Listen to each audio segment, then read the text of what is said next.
বিএনপির ভারপ্রাপ্ত চেয়ারম্যান তারেক রহমান বলেছেন, ঐক্যবদ্ধভাবে বাংলাদেশ পুনর্গঠনই দলের মূল লক্ষ্য। দেশের মানুষের অধিকার প্রতিষ্ঠার এখনই সময়। এদিকে গণতন্ত্রকে প্রাতিষ্ঠানিক রূপ দিতে হলে নির্বাচনই একমাত্র পথ বলে মন্তব্য করেছেন বিএনপি মহাসচিব মির্জা ফখরুল ইসলাম আলমগীর। ওদিকে জাতীয় নির্বাচনের আগে স্থানীয় সরকার নির্বাচন আয়োজন দুরভিসন্ধিমূলক বলে মন্তব্য করেছেন দলটির সিনিয়র যুগ্ম মহাসচিব রুহুল কবির রেজভী। রবিবার ভিন্ন অনুষ্ঠানে অংশ নিয়ে এসব কথা বলেন তারা।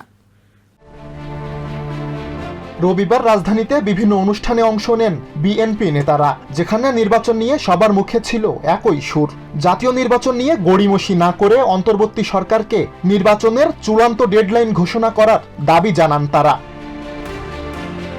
রবিবার নারায়ণগঞ্জ বিএনপির নতুন কমিটির নেতাকর্মীদের নিয়ে জিয়াউর রহমানের সমাধিতে ফুল দিতে যান দলের সিনিয়র যুগ্ম মহাসচিব রুহুল কবির রিজভী। পরে তিনি কথা বলেন সাংবাদিকদের সঙ্গে। একই দিনে রাজধানীর একটি হোটেলে এক অনুষ্ঠানে অংশ নিয়ে বিএনপির স্থায়ী কমিটির সদস্য ডক্টর আব্দুল মঈন খান বলেন, ১/১১ রাজনীতিকরণের ইঙ্গিত এখনো দেখা যাচ্ছে।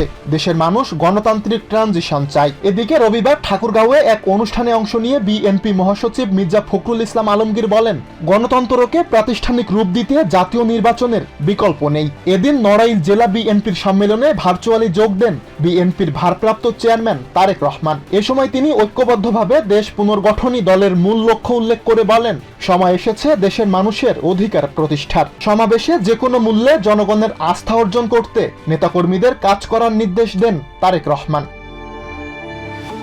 সুলাইমান কবির, TVN 24 নিউজ ডেস্ক।